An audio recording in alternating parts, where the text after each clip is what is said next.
성경에 보면은 예수님에 대해서 다양한 비유로 우리들에게 이야기를 하고 있습니다.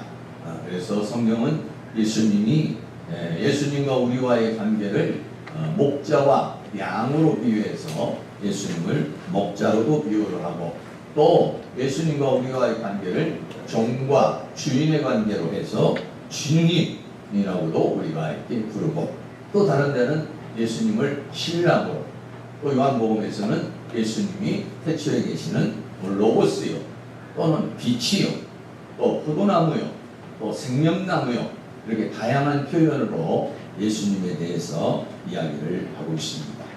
그런데 오늘 히브리서에서는 특별히 그 예수님에 대해서 예수님이 누구시냐 할 때 그 예수님을 대제사장이시다 라고 하는 그런 표현을 씁니다. 다른 성경에서는 전혀 쓰지 않는 그런 그 내용을 지금 히브리서에서는 쓰고 있죠. 그래서 히브리서에서는 예수님은 누구냐? 하늘에 있는 대제사장이시다 라고 그렇게 말하는데, 이 하늘에 있는 이 대제사장 예수에 대해서 함께 오늘 은혜를 나누고자 합니다. 첫 번째로 이 하늘에 있는 대제사장을 성경은 뭐라고 했냐? 위대한 대제사장이다 라고 그렇게 말씀하고 있습니다. 히브리서 4장 14절에 그러므로 우리에게 큰 대제사장이 있으니 승천하신 자 곧 하나님 아들 예수시라 우리가 믿는 도리를 굳게 잡을지어다 라고 하시면서 우리에게 큰 대제사장이 있다 라고 이렇게 말했어요. 그래서 제사장이라고 하는 그 단어에 큰입니다. 대제사장이라고 하는 단어가 또 있고, 더 나아가서는 크다라고 하는 그런 단어 수식어가 이렇게 붙어 있습니다. 여기서 크다라고 하는 말은 메가스라는 말인데, 이 메가스라는 말은 크다라는 뜻도 있지만은 위대하다 또는 높다 이런 의미를 가지고 있습니다. 그리고 이 대제사장이라는 말은 아르키에루스라고 하는 말인데, 이 아르키에루스라는 말은 뭐냐면 제사장 중에서 우두머리다 이런 얘기입니다.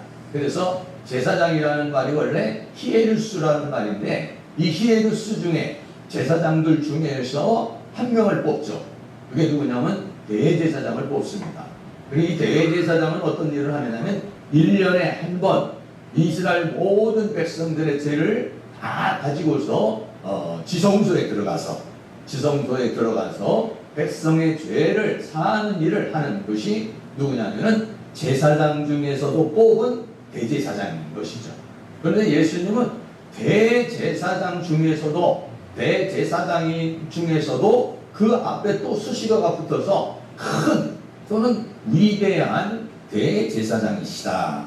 그래서 우리에게는 이 위대한 대제사장이 있다라고 그렇게 말하고 있는 것입니다. 당시에 히브리서 수신자들은 누구냐면은 그 유대교회에서 예수를 믿은 사람, 원래는 유대교인이었는데 예수를 믿은 사람이죠. 기독교인이 된 사람이죠. 그런데 당시에 엄청난 핍박이 임하게 되니까 이 사람들이 흔들리기 시작하는 것입니다. 사람은 말이죠, 어떤 이렇게 무언가를 본다든지 또 느낀다든지 만져본다든지 이렇게 돼야 우리가 그것을 인식하게 되죠. 하나님을 우리가 알고 우리가 하나님을 섬기는 데 있어서 하나님은 우리 눈에 보이지 않는 영적인 분이기 때문에 유대교에서는 뭐가 있냐면 실제적인 대제사장이 있습니다. 그럼 실제적인 대제사장이 짐승을 잡고 그리고 백성을 위해서 제사를 지내는 어떠한 이런 형식, 다시 말하면 또 예식이라고 하는 것이 있는 것이죠. 그건 눈에 보여요. 그런데 예수를 믿게 되면은 예수님에 대해서 눈에 보이지 않으니까 거기에 대해서 마음이 흔들릴 때가 있게 되는 것이죠. 그래서 우리들도 가끔가다 그런 기도를 여러분도 할 때도 있겠죠. 뭐 어떻게 답답하고 힘들 때는 하나님 꿈속에서라도 좀 한번 좀 봤으면 좋겠습니다. 아니면 눈을 열어서 좀 예수님을 좀 한번 봤으면 좋겠습니다. 확실하게 좀 내 눈으로 좀 보고 좀 만져보고 느껴보고 이래야 뭐 하나님을 알 수가 있겠는데 이런 영적인 것에서는 조금 부족한 그런 느낌을 갖게 되는 경우가 많이 있죠. 그래서 예수님을 믿었는데 교회에 오면은 그런 유대교적인 그런 예식이 없는 거예요. 그러니까는 굉장히 뭔가 이 마음에 와닿는 것이 없다가 보니까 핍박이 오고 이러니까 다시 유대교로 돌아가는 그런 사람들이 생기게 되는 상황인 것이죠. 그래서 히브리서 기자는 유대교인들에게 뭐냐면 예수님은 이 땅에 있는 그런 제사장이 아니라 예수님은 대제사장이요. 더 나아가서는 위대한 대제사장이신데 그 예수님은 어떤 대제사장이냐? 하늘에 계시는 대제사장이시다 라고 이렇게 설명하고 있는 것입니다. 그래서 예수님이 대제사장인데 예수님은 그 제사장 중에서도 더 큰 위대한 대제사장이다 라고 그렇게 말하는데 왜 그러면은 예수님은 그렇게 위대한 대제사장이냐? 땅에 있는 대제사장과 하늘에 있는 대제사장이신 예수님과는 어떤 비교가 있느냐라고 하는 것을 히브리서는 이제 여러 가지로 얘기를 하고 있습니다. 그래서 땅에 있는 대제사장과 또 하늘에 있는 대제사장이신 예수님에 대한 차이를 네 가지로 말씀을 드리려고 하는데요. 첫째는 뭐냐면은 이 땅에 있는 제사장은 뭐냐면 죄인이라는 겁니다. 네, 이 땅에 있는 제사장은 자기 자신도 죄를 가지고 있어요. 그래서요, 하나님 앞에 제사를 드리기 전에는 어떻게 하냐면 자기를 먼저 속죄를 하죠. 그리고 난 다음에 하나님 앞에 나아가게 돼요. 그런데 예수님은 어떤 분이시냐? 죄가 없으신 분이시다 라는 것이. 그렇기 때문에 예수님은 그런 대제사장과는 비교할 수 없는 그런 대제사장이시다 라고 하는 그런 것입니다. 그래서 예수님은 자신을 위해서 속죄를 할 필요가 없고 오직 우리를 위한 속죄만을 할 수 있는 분이시다 라고 하는 것입니다. 그리고 두 번째는 제물에 있어서 이 땅에 있는 대제사장은 짐승에 잡아가지고 짐승의 피로 백성의 죄를 사하는 역할을 했다라고 하는 것이에요. 그러나 예수님은 어떠냐? 자기 자신이 제물이 돼가지고 예수 그리스도의 십자가의 보혈로 사람들의 죄를 씻으신 분이시다 라고 하는 것입니다. 그리고 세 번째는 장소에 있어서도 이 땅에 있는 대제사장은 전부 다 땅에 있는 성소, 땅에 있는 성전에 들어가서 제사를 드리는 거죠. 그런데 예수님은 어떻게 했냐? 이 땅에 있는 제사장, 이 땅에 있는 장막의 실체인 하늘의 제사장, 하늘의 지성소, 하나님의 보좌 앞에 나가서 이제 제사를 드리신 분이 누구냐? 바로 예수님이시다 라고 하는 것이고, 또 마지막으로 네 번째는 이 수명에 있어서 이 땅에 있는 대제사장은 죽게 되니까 또 계속 제사장이 바뀌죠. 제사장도 바뀌고 대제사장도 바뀌고 그럽니다. 그리고 계속해서 제사를 또 드려야 되는 것이죠. 그러나 예수님은 한 번 제사로 인해서 영원한 제사를 드려서 예수님이 드린 그 제사는 또 제사를 드리고 또 제사를 드릴 필요 없는 영단번의 영원성을 가진, 그래서 예수님의 십자가의 죽음은 한 몸으로 끝나는데 그 모든 영향, 그 모든 효력은 영원토록 되는 것이다 라고 하는 것이에요. 그래서 땅에 있는 제사장과는 차원이 다른, 땅에 있는 제사장과는 차원이 다른 그러한 위대한 대제사장을 우리는 가지고 있다. 유대교인들은 땅에 있는 대제사장을 가지고 있지만 우리는 하늘에 있는 대제사장을 가지고 계신다. 할렐루야. 네, 그래서 이렇게 비교를 하고 있습니다. 히브리서 4장 14절에는 이 대제사장은 어떠시느냐? 승천하신 자 곧 하나님 아들 예수시니라 라고 그렇게 말했어요.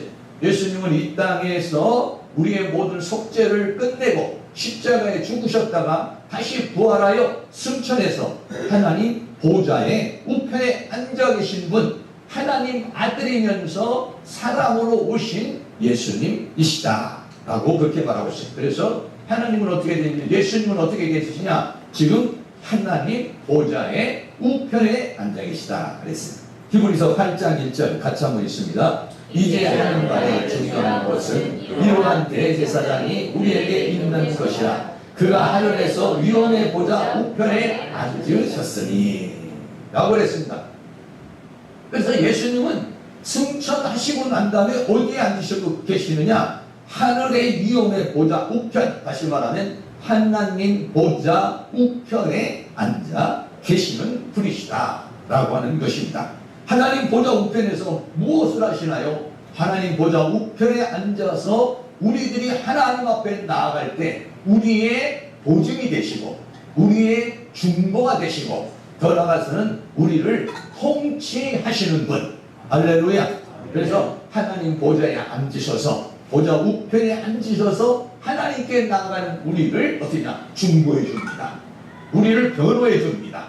그리고 우리를 위해서 사역을 하시는 그런 역할을 하고 더 나아가서는 우리를 통치하고 계신다 라고 그렇게 말했습니다. 그래서 우리는 그런 대제사장을 가지고 있다. 유대교인들에게 너희는 땅의 대제사장을 가지고 있지만은 우리는 하늘의 대제사장이고 모형이 아니고 그림자가 아닌 실제이신 예수님을 가지고 계신 분이다.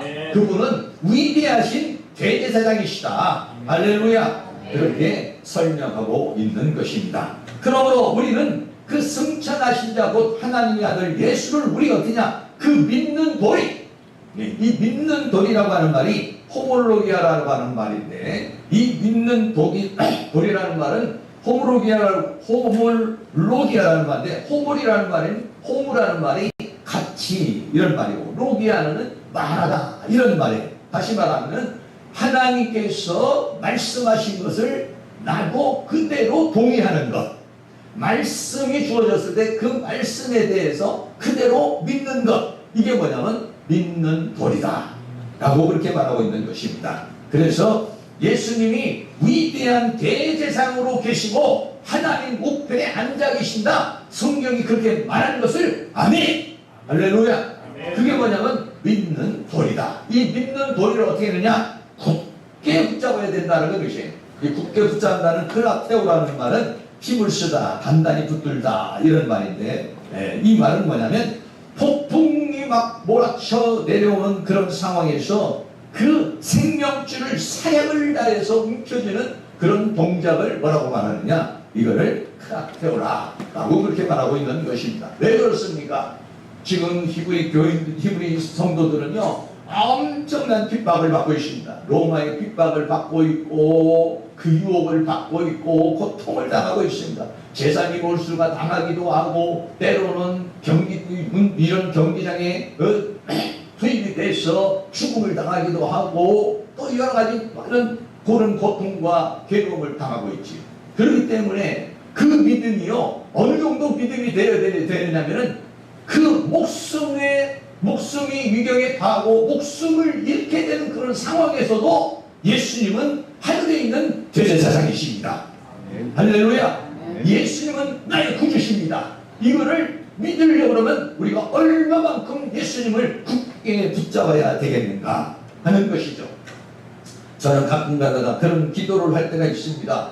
우리가 다니엘서에 보면은 사드락과 메삭과 아벳느고라는 사람이 있는데 느부갓네살랑이 어떡합니까? 7배나 뜨거운 불을 팍 지금 밟으면서 만약에 저 우상에게 절하지 않으면 내가 이 붉은 가운데 너를 집어던져버리겠다 라고 그렇게 말하죠. 그런데 이 세 사람이 어땠습니까? 얼굴빛이 하나도 변하지 않습니다. 두려움이라는 거 하는 것은 찾아볼 수가 없어요. 오히려 왕에게 말이야, 왕이요 우리는요 왕의 말에 대답할 필요가 없습니다. 대답할 필요가 없다는 건 뭡니까? 우리에게 유혹이 오고 핍박이 오고 어려움이 오면 흔들리는 자가 아니라 이미 하나님에 대한 확신, 할렐루야, 하나님에 대한 확인, 하나님에 대한 믿음이 어떠냐? 확고하다는 것입니다. 그 확고함이 어느 정도냐? 나를 풀물불 가운데 집어 던져서 내가 거기서 타 죽을지라도 나는 그 믿음이 변치 않는 믿음입니다. 여러분 그런 믿음이 될 수 있기를 주의 이름으로 축복합니다. 그러니까 얼마만큼 내가 믿는 도리를 굳게 붙잡아야 되는가. 우리는 이 세상에 살면서 내가 조금만 문제가 생기고 조금만 사건이 생기고 질병의 문제가 온다든지 물질의 문제가 온다든지 어려운 문제가 오면은요 우리의 마음속에 정말 하나님 살아계시는 건가, 갑자기 막 두려움이 찾아오기 시작하고 불안한 마음이 오기 시작하고 우리가 흔들릴 때가 많이 있어요. 그런데 믿음의 선진들은요 목숨의 위경 앞에서도 흔들리지 않는 믿음을 가졌다 이런 얘기죠. 네. 이런 믿음, 이 믿는 도리를 굳게 붙잡아야 되는데 얼마만큼 우리가 강력히 붙잡아야만이 이 죄악의 세상을 이길 수 있다. 그러니까 하나님의 살아계심을 여러분 체험하시고 확인하시고 확신하시고 그 외에 믿음으로 선포하며 나갈 수 있는 그런 강력한 믿음, 내 목숨이 위경에 달할지라도 그 위경에 속에서도 하나님을 믿는 믿음으로써 두려워하지 않고 불안하지 않고 걱정하지 않고 근심하지 않고 마음의 평강을 얻을 수 있는 그런 믿음의 은혜의 역사가 있기를 주의 이름으로 축원합니다. 그래서 히브리서는 뭐라고 말하느냐, 하늘에 계시는 그 대제사장을 믿는 믿음을 굳게 붙잡아라 라고 그렇게 말하고 있는 것입니다. 두 번째는요, 이 예수님은 어떤 대제사장이냐, 체육을 하시는 대제사장이시다 라고 그랬습니다.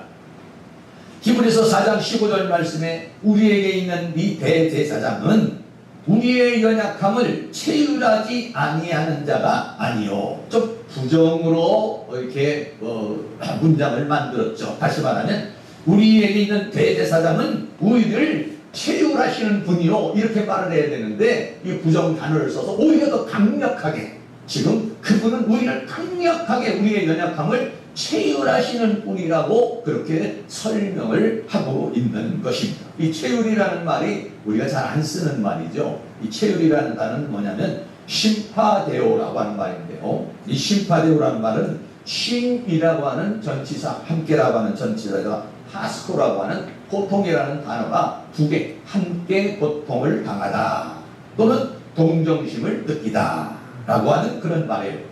그래서 우리 성경에 체휼이라는 말을 썼는데 이 체자가 뭐냐면 몸체, 그리고 흉이라는 말은 국률이 여길 흉 이렇게 돼 있어요.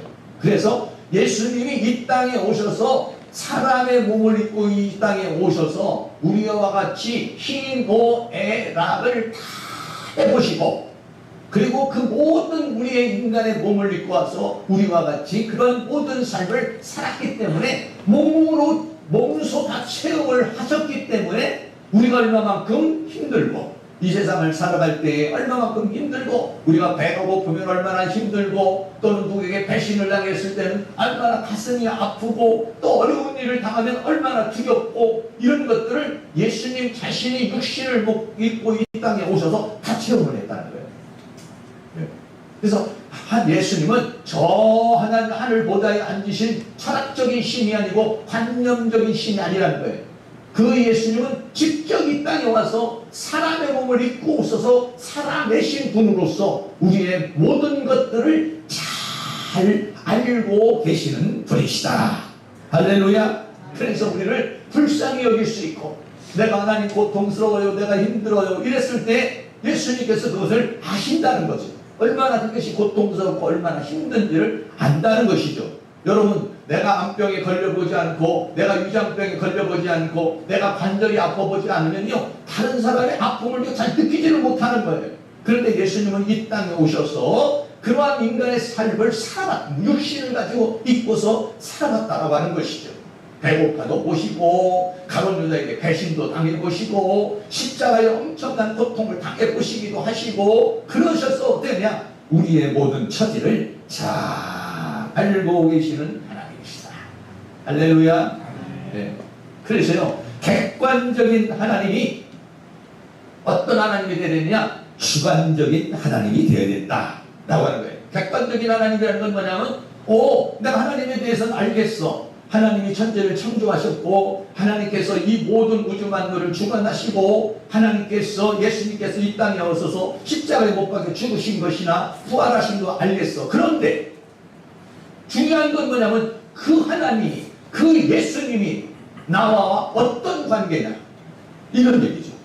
그럼 객관적인 사실을 내가 믿음으로 가질 수 있는데 그 하나님이 내가 이끌 때 나와의 관계성에 있어서 나의 어떤 슬픔, 나의 어떤 외로움, 나의 어떤 문제를 얼마만큼 아시고 얼마만큼 관여하시고 얼마만큼 디테일하게 나를 이끌어 가시느냐의 이 문제에 있어서는요, 굉장히 우리들이 거기에서는 갈등을 하게 되는 경우가 많이 있게 되는 것입니다. 정말 그 하나님께서 내 형편을 지금 보고 계시나?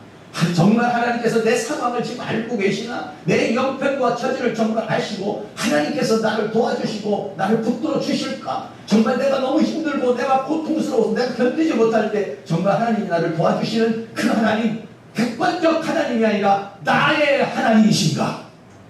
라고 하는 것이죠. 네. 사랑하는 모든 성도님들, 아멘. 오늘 아침에 머리 감으신 분들은 머리카락이 몇 개가 빠지셨습니까?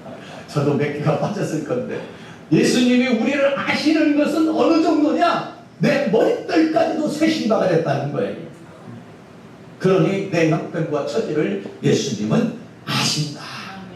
할렐루야. 그러나 우리는 두렵습니다. 정말 예수님이 내 형편을 아실까? 내 어려움을 아실까? 내가 아픔을 아실까? 근데 왜 예수님은 그냥 가만히 보고 계실까? 내가 그렇게 기도해도 즉각 하나님께서 왜 역사를 하지 않을까요? 정말 내가 힘들 때, 내가 어려울 때 정말 나를 도와주실 수 있을까? 이런 부분에 와가지고요, 마음속에요 두려움이 생기시죠. 의심이 생겨요. 갈등이 생겨요. 불안한 마음이 생겨요. 네. 그게 뭐냐면 객관적 하나님이 나의 주관적인 하나님, 나를 지금 보고 계시고 알고 계시고 내 인생을 이끌어 가시는 분이신가? 이거에 대한 확신을 갖는 것이 중요한데, 성경은 뭐라고 말하냐? 머리털까지 세신 바 되었다. 마태복음 10장 29절은 참새 2마리가 있는데 이 참새 2마리도 하나님이 허락하지 않으면 죽지 않는다는 거예요. 다시 말하면 참새도 하나님의 주권 속에 있는데 우리는 어느 정도냐? 머리털까지 세신 바가 됐다고 합니다. 그러므로 뭐라고요? 두려워하지 말아라. 할렐루야. 네. 우리 옆에 있는 분에게 두려워하지 마시기 바랍니다. 두려워하지 마시기 바랍니다. 두려워하지 마시기 바랍니다. 근데 우리는요, 살다 보면요, 이 두려운 마음이 와요. 그럴 때 어떻게 해야? 두려움을 쫓아내야 됩니다. 뭘로 쫓아냅니까? 말씀으로 쫓아내는 거예요. 성경이 말하기를 머리털까지도 다 세신 바 되었다고 그랬으니, 두려워하지 말라고 그랬으니, 두려운 감정은 내 감정에서 떠나가라. 네. 갈등이 있고 복잡한 내 생각은 내 생각에서 떠나가라. 그리고 뭐라고 기도합니까? 하나님, 내가 이런 상황에서도 두려워하지 않을 수 있는, 불안해하지 않을 수 있는 믿음, 믿음을 주시옵소서. 할렐루야. 그래서요, 문제보다도 내 믿음이 크면은 내가 문제로 인해서 두려워하지 않고 평안을 누릴 수 있는 줄로 믿습니다. 성경 한 구절 더 있습니다. 마태복음 6장 6절 있습니다. 너는 기도할 때 내 골방에 들어가 문을 닫고 은밀한 중에 내 아버지께 기도하라. 은밀한 중에 보시는 내 아버지께서 갚으시리라. 아멘. 네. 너는 기도할 때 골방에 들어가서 문을 닫고 기도해도 하나님이 보신다는 겁니다. 은밀한 중에 보시는 이라고 했어요. 은밀한 중에 보시고 아시는 그 하나님이 갚아주실 것이다 라고 했으니까, 여러분 두려워하지 말고 하나님이 나의 하나님이 될 수 있는 은혜의 역사가 일어날 수 있기를 주의 이름으로 축원합니다. 히브리서 4장 15절에는 시험을 받은 자로되 그 예수님은 우리와 한결같이 시험을 받은 자로되 죄는 없으시니라 라고 했어요. 예수님도 이 땅에 오셔서 처음 사역을 나갈 때 마귀에게 시험을 받습니다. 예수님이 가는 곳곳마다 바리새인들, 서기관들, 또 수많은 사람이 꽃들이를 잡으려고 그러고, 예? 책을 잡으려고 그러고, 아주 코너에 모르려고 다양한 형태로 그렇게 역사를 했죠. 수많은 시험을 받았어요. 그러나 그 시험을 어떻게 했느냐? 다 통과하셨다는 것입니다. 육신을 입고 예수님이 다 그 시험에 다 당해본 거예요. 그러나 그 시험을 이겨내신 분이시다는 거예요. 그러므로 오늘 우리가 이 땅에서 살아가면서 원수마귀로부터 얼마나 많은 시험을 당합니까? 수많은 시험을 당하죠. 육체적인 시험도 당하고요, 영적인 시험도 당하고요, 또 더 나아가서 환경적인 시험도 받아요. 그러나 예수님도 역시 이 땅에 오셔서 그런 시험을 다 감당해 봤다는 거예요. 그래서 어떻게 되냐? 시험 당하는 사람의 심리, 시험 당하는 사람의 상태 다 아신다는 거예요. 왜? 예수님도 겪어봤으니까, 체유를 했었으니까. 그래서 어떻게 하냐? 우리를 그 시험에서 이기게 하신다. 할렐루야. 히브리서 2장 18절 읽습니다. 자기가 시험을 받아 고난을 당하셨은즉 시험 받는 자들을 능히 도우시느니라. 자기가 시험을 받아서 고난을 당하고 그 고난을 다 통과하셨어요. 그래서 어떻게 하느냐? 시험 받는 자들을 능히 도우시니까, 능히 도우시는 주님 앞에 나아가 도움을 청하면 그분이 우리를 도우실 줄로 믿습니다. 문둥병자의 아버지가 된 다미안 신부라고 하는 분이 계십니다. 19세기에 하와이의 몰로카이 섬에는 나병 환자들이 모여서 살아갔습니다. 근데 이 다미안 신부는 벨기에 출신입니다. 같은 나라 사람도 아닙니다. 벨기에 출신 이 다미안 신부는 자원을 해서 그 지옥 같은 섬으로 들어가서 환자들을 씻기고 복음을 전했습니다. 여러분, 하나님은 당신을 사랑합니다. 이렇게 얘기를 하니까, 아니 하나님이 사랑하면 왜 우리를 이런 문둥병으로 만들었느냐? 왜 우리에게 이런 고통을 당했느냐? 당신은 건강하니까 그런 말을 할 수 있지만은 우리는 그걸 믿을 수가 없다라고 그렇게 말했어요. 그래서 아무리 복음을 전해도 제대로 전파가 되질 않아요. 왜? 하나님이 당신을 사랑한다 라고 하는 말이, 아니 문둥병자 걸리고 살이 썩어 들어가고 죽어가는 사람에게 이게 실감이 나지를 않는 것이죠. 느껴지지 않는 것이죠. 그런데 이 다미안 신부는 그렇게 복음을 전했습니다. 12년 동안을 그렇게 복음을 전했어도 사람들의 마음이 잘 돌아서지지를 않는 것이었어요. 그런데 어느 날 이 다미안 신부라는 사람이요, 문둥병이 걸리고 그랬어요. 자기 자신도 그 사람들을 돌보다가 12년 동안 돌보다가요, 문둥병에 걸리게 됐어요. 그래서 문둥병이 걸린 상황에서 뭐라고 그랬냐? 하나님은 우리를 사랑하십니다. 하나님은 나를 사랑해서 이 문둥병을 주셨습니다. 그리고 또 여러분들을 사랑하십니다. 라고 그렇게 말하니까, 똑같은 처지의 문둥병자가 되어서 하나님은 사랑합니다, 우리를 사랑합니다 라고 선포를 하게 되니까 그 문둥병자들이요, 마음을 열고 복음을 받아들이는 그러한 역사가 있었다라고 하는 것이죠. 예수님 어떤 분이십니까? 이 다미안 신부같이 사람의 몸을 입고 와서 하나님께서 아무리 선지자들을 보내시고 기적을 일으키시고 이적을 일으켜도 백성들이, 사람들이 하나님을 믿지 못하니까 하나님이 아예 사람의 몸을 입고 오셔서 사람의 말로 사람과 같이 살면서 복음을 전한 게 누구냐? 예수님이시라는 것이죠. 우리와 같이 똑같이 그런 고통을 다 당해보신 그 예수님, 그리고 하늘에 승천하셔서 하나님 보좌의 우편에 앉아 계신 분이 누구냐? 예수님. 그래서 그 예수님은 어떤 분이시냐? 우리를 체휼하시는 하나님이시다. 할렐루야. 다시 말하면 우리를 불쌍히 여기고 우리의 형편과 처지와 상황을 아시는 하나님. 하나님은 그냥 하늘에서 그 보좌에서 영광에서 그냥 계시는 그런 하나님이 아니라 우리가 눈물을 흘리고 괴로워할 때 그거를 하시는 하나님이라는 거예요. 몸소 몸으로 체험하시고 우리를 불쌍히 여기시는 분이시다라고 하는 겁니다. 세 번째는요, 그 하늘의 대제사장이시며 우리를 체휼하시는 그 대제사장이신 그분에게 그 은혜의 보좌 앞으로 나아가자. 할렐루야. 그 은혜의 보좌, 그 예수님은 그 모든 과정을 거쳐서 하나님 보좌 우편에 앉아 계시는데, 그 보좌 우편에 앉아 계시는 위대한 대제사장이시며 우리를 채울하시는 그 대제사장이 계시는 보좌 앞으로 어떻게 했냐? 담대히 나가자 라고 그렇게 말하고 있습니다. 히브리서 4장 16절에 그러므로 우리가 긍휼하심을 받고 때를 따라 돕는 은혜를 얻기 위하여 은혜의 보좌 앞에 담대히 나아갈 것이니라 라고 그랬습니다.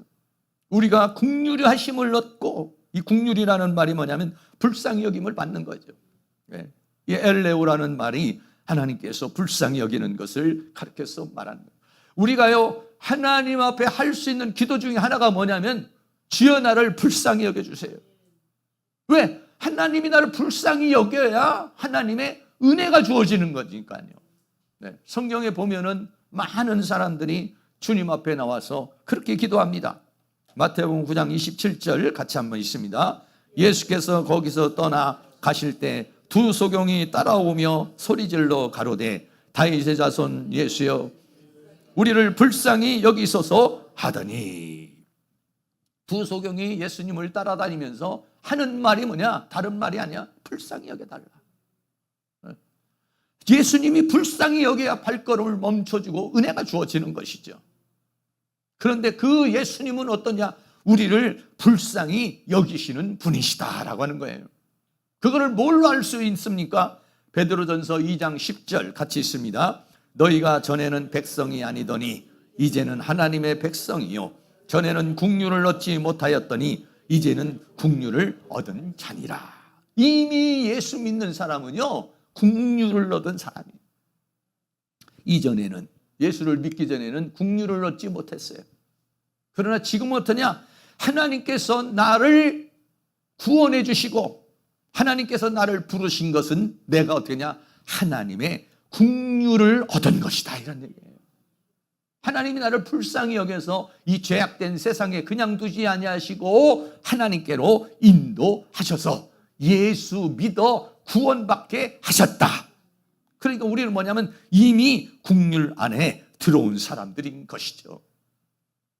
아니, 하나님 나를 불쌍히 여기지 않는 것 같아. 하나님 나를 국률이 여기지 않는 것 같아. 아니에요. 우리는 이미 큰 국률을 얻었습니다. 이미 우리는 그 국률 안에 들어와 있어요. 그래서 어떻게 되냐? 때를 따라 돕는 은혜를 얻기 위하여, 이렇게 했어요. 때를 따라 돕는 은혜. 이 때를 따라 돕는 은혜라고 하는 것은 우리가 필요로 할 때, 우리가 이 세상을 살다가 보면은 얼마나 많은 도움이 필요한지 모릅니다. 한계에 부딪힐 때가 한두 번이 아니에요. 이런 문제로 부딪히고 저런 문제로 부딪히고 한계에 부딪히고 하나님의 도우심이 필요해요. 하나님의 은혜가 필요해요. 그 하나님의 도우심과 하나님의 은혜를 받기 위해서 어떻게 하냐? 담대히 하나님께 나가라, 이런 얘기예요.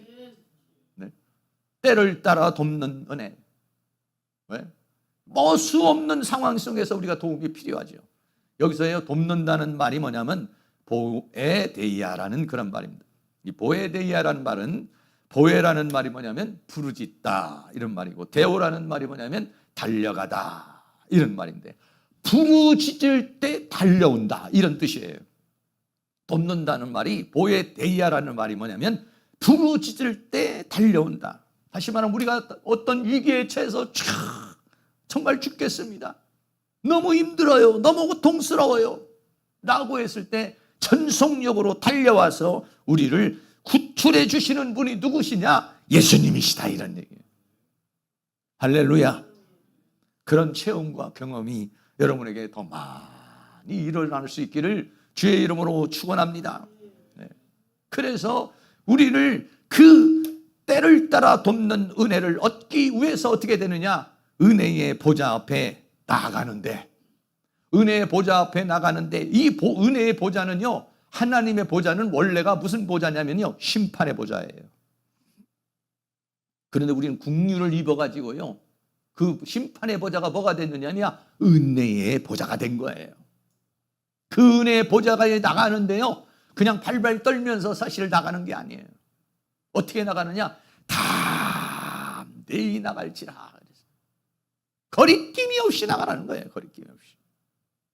우리가 하나님 앞에 무언가를 기도하고 하나님의 보좌 앞에 나갈 때에 우리가 그냥 나는 죄인인데 나는 못났는데 이런 마음으로 나가지 말고 어떻게 했냐? 담대히 나갈 것이다 라고 그렇게 말하고 있습니다. 그림을 하나 보여드리겠습니다. 하나님이 가운데에 탁 앉아 계시고 그리고 그 옆에는 누가 계시냐? 하늘의 대제사장이신 예수님이 계십니다. 조금 이 그림은 조금 잘못됐는데 사실은 어떻게 했냐? 이렇게 무릎 꿇며 나가는 게 아니야. 원래는 당당히 나가라는 거예요. 왜 당당히 나갈 수 있습니까? 저 보좌에 앉아 계시는 하나님이 누구냐? 나의 아버지입니다. 아버지. 성경은요, 우리가 아버지 그러면 아버님 생각이 나죠. 그런데 어떻게 되냐? 성경은 그 아버님을 뭐라고 우리가 부르라고 그러느냐? 아빠, 아버지. 얼마나 다정스럽습니까? 그러니까 이 보좌 앞에 나갈 때 달달달달달달 떨면서 나가는 게 아니라 여러분, 이 세상에 있는 왕에게만 나가더라도요 달달달달달 떨리고요. 한번 왕에게 나가려면 미용실에서 머리도 하고 옷도 한번 맞추고 이렇게 나가지 않겠어요? 근데 하나님의 보좌 앞에 나갈 때 하나님 아버지가 누구냐? 아빠예요, 아빠. 어떻게 그렇게 됐느냐? 그 옆에 계신 대제사장인 예수님이 나에 대해서 다 그런 자격을 주신 거예요. 우리는 이 땅에서 허물 많고 죄악 많지만 감히 하나님 앞에 나아갈 수 없지만은 그 대제사장이 누굽니까? 예수님이 나를 위해 십자가에 못 박혀 죽으신 그분이 딱 보증으로 써 있는 거예요. 나에 대해서 사탄이 공격해 올지라도 예수님이 나에 대해서 다 변호를 해주시는 거예요. 나를 어떻게 했냐면 하나님 앞에 나아갈 수 있는 제사장 자격으로 만들어 주셨어요. 하나님 앞에 나아갈 수 있는 자녀의 자격으로 만들어 주셨어요. 할렐루야. 그래서 예수님이 우리가 하나님 앞에 나아갈 때 나를 변호해 주시고 나를 중보해 주시고 나에게 힘을 주시는 분이 누구냐? 예수님이 계시니까. 그게 뭐냐? 은혜의 보좌가 된 것이다 라고 하는 것이죠. 하나님 아버지가 계시고 또 우리를 위해서 십자가에 못 박으시고 나를 정결하게 하시고 거룩게 하신 그분이 계시니 우리는 어떻게 하냐면 비록 우리는 연약할지라도 담대히 하나님 앞에 나아갈 수 있는 은혜가 있기를 주의 이름으로 축원합니다. 할렐루야. 우리의 형편과 처지가 어떤 아주 내가 좀 너무 차원이 낮은 것을 하나님 앞에 간구할지라도 아니면 차원이 높은 것을 하나님 앞에 간구할지라도 때를 따라 돕는 은혜가 필요해요. 이때는 이런 게 필요하고 저 때는 저런 게 필요하고 그 때를 따라 돕는 은혜를 받기 위해서는 하나님 앞에 나갈 때 어떻게 되느냐? 담대히 나가라. 왜? 거기에 예수님이 계셔요. 나를 위해 십자가에 못 박혀 죽으시고 나를 거룩하게 하시고 하나님 앞에 나갈 수 있는 하나님의 자녀로 만들어주신 예수님이 나를 보증하고 계시니까 그러니까 그 앞에 담대히 나가라. 그 담대히 나가서 때를 따라 돕는 은혜를 받아서 거칠고 험한 이 세상을 승리할 수 있기를 주님의 이름으로 축원합니다. 성경 히브리서 10장 19절 같이 한번 읽겠습니다. 그러므로 형제들아 우리가 예수의 피를 힘입어 성소에 들어갈 담력을 얻었나니. 성소에 들어간다는 것은 뭡니까? 하나님의 보좌 앞에 나가는 거예요. 뭘로? 예수의 피를 힘입어 보혈을 힘입어서 당당히 나갈 수 있습니다. 할렐루야. 그리고 더 나가서는 믿음으로 은혜의 보좌에 나갑니다. 에베소 3장 12절 있습니다. 우리가 그 안에서 그를 믿음으로 말미암아 담대함과 하나님께 당당히 나아감을 얻느니라. 아멘. 뭘로? 믿음으로. 무슨 믿음? 예수님이 나를 위해서 십자가에 못 박혀 죽으셨기 때문에 허물 많은 죄인이지만은 감히 하나님 앞에 설 수 없는 죄인이지만은 그러나 나는 그 피로 정결하게 됐으니까 당당히 나갈 수 있습니다. 그 믿음으로 당당히 나가서 주님 앞에 간구할 때 내 믿음대로 되리라. 할렐루야. 그러한 역사가 우리에게 일어나게 될 줄로 믿습니다. 결론입니다. 예수님은 어떤 분이시냐? 유대인들은 그 핍박이 오니까 현실적인 유대교로 돌아가려고 하는 그들에게 히브리서는 말합니다. 이 땅에 있는 예수님, 이 땅에 있는 대제사장과는 비교할 수 없는 위대한 대제사장을 우리는, 하늘에 계신 대제사장을 우리는 가지고 있다. 그 땅에 있는 대제사장과는 비교할 수 없고, 더 나아가서는 그분은 어떤 분이냐? 나를 체휼하시는 대제사장, 나의 형편과 처지를 아시고 나를 불쌍히 여기시는 그 대제사장이 계시다. 그러므로 그 은혜의 보좌에 담대히 나가서 핍박이 오든 유혹이 오든 어떤 환경과 처했든지 간에 그거를 이길 수 있는 힘과 은혜와 능력을 구하자. 그래서 그분으로부터 주어지시는 그 힘으로써 이 거칠고 험한 세상을 이기자. 할렐루야. 은혜의 보좌에 담대히 나가서 주님으로부터 때를 따라 돕는 그 은혜를 받아서 승리하는 복된 역사가 있기를 주의 이름으로 축원합니다. 다 같이 찬양 드리도록 하겠습니다. 예수의 피를 힘입어 주의 보좌로 나아갈 때 찬양하겠습니다.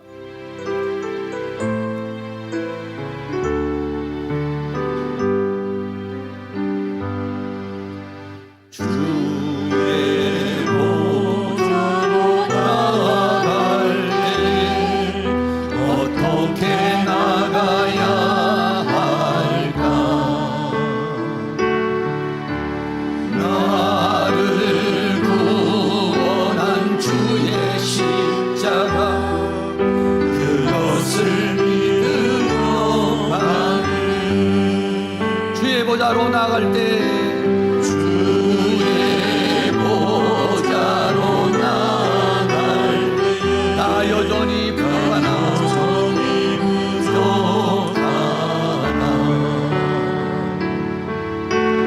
나를 부으신 주의 그 사랑 그것을 믿으며 가는 자격 없는 내일이 아닌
살아가시는 우리 대제사장 앞에 때를 따라 돕는 은혜를 얻기 위해서 이 시간 다같이 동성으로 기도하겠습니다. 할렐루야. 거룩하시고 사랑이 많으신 우리 아버지 하나님, 오늘도 우리 하나님께서 우리에게 은혜와 사랑 가운데 인도하여 주시고 붙들어 주신 주님의 은혜와 사랑을 감사합니다. 자격 없는 우리들이 많은 자격 없는 아버지 우리들의 신앙이요 믿음이요 삶이지만은 예수 그리스도의 보혈을 의지하여 주님 앞에 나아갑니다. 아버지 하나님, 우리를 불쌍히 여겨주시고 아버지 하나님, 우리를 긍휼히 여겨주시기를 간절히 원합니다.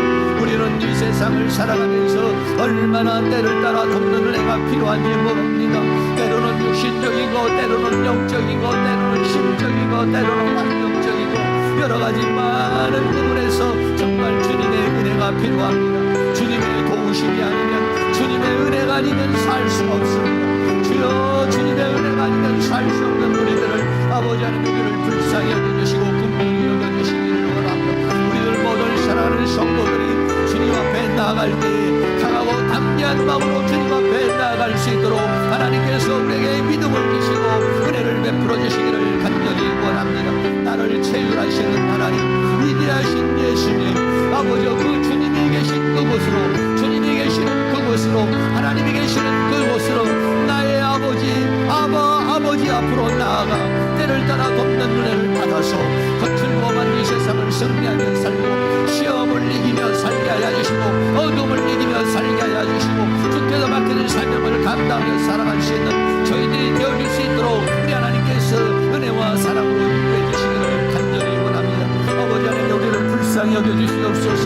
아버지 하나님, 우리를 긍휼히 여겨주시옵소서. 우리에게 자비를 베풀어 주시고 은혜를 베풀어 주셔서 우리의 기도하고 간구하는 것이 하나님 앞에 다 상달되어 하나님의 능력으로 나타나게 하여 주시옵시고 우리가 필요로 할 때에, 가장 적절할 때에 하나님의 은혜의 손길로 우리를 충만하여 주시고 붙들어 주시고 함께해 주심으로 말미암아서 아버지 하나님이여, 이 원수마귀의 이러한 공격과 사탄의 모든 시험과 이런 것들을 이기고 승리하면서 이 거친 세상에서 승리하는 복된 삶을 살아갈 수 있도록 우리 하나님께서 그 능력의 손길로 인도하여 주시며 주의 권능으로 역사해 주시며 주의 은혜로 함께해 주시기를 간절히 원합니다.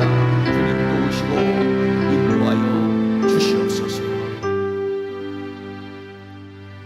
사랑과 은혜가 많으신 아버지 하나님, 우리는 주님 앞에 나아갈 자격이 없지만 예수 그리스도의 주님의 보혈을 의지하여 하늘에 계시는 위대한 대제사장이 주님이 우리에게 있으므로 나를 불쌍히 여기고 긍휼히 여기시는 체휼하시는 대제사장이 주님이 보좌에 계시니 그 은혜의 보좌에 담대히 나가 때를 따라 돕는 은혜를 받아서 이 거칠고 험한 이 세상을 승리하며 살게 하여 주시옵시고 우리에게 당면한 모든 것들을 믿음으로 이기며 나가는 저희들의 삶이 되어질 수 있도록 은혜를 베풀어 주시기를 간절히 원합니다.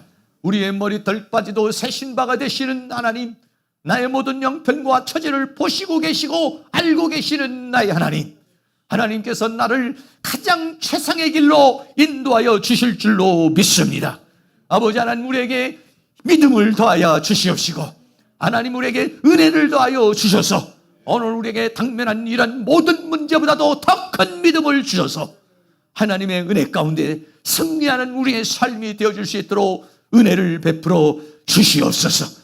우리의 마음속에 있는 모든 불안한 마음이 떠나가게 하시고 두려운 마음도 떠나가게 하여 주시고 하나님을 향한 갈등도 떠나가게 하시고 불신도 떠나가게 하여 주시며 하나님 말씀에 우리의 생명을 걸고 하나님의 말씀에 우리의 운명을 걸고 하나님의 말씀에 우리의 삶을 걸어서 주님을 믿는 믿음으로 승리하는 저희들이 되어줄 수 있도록 은혜를 베풀어 주시옵소서. 예수 그리스도의 이름으로 기도하옵나이다. 아멘. 우리 다 같이 자리에 일어나셔서 찬송가 483장을 드리겠습니다.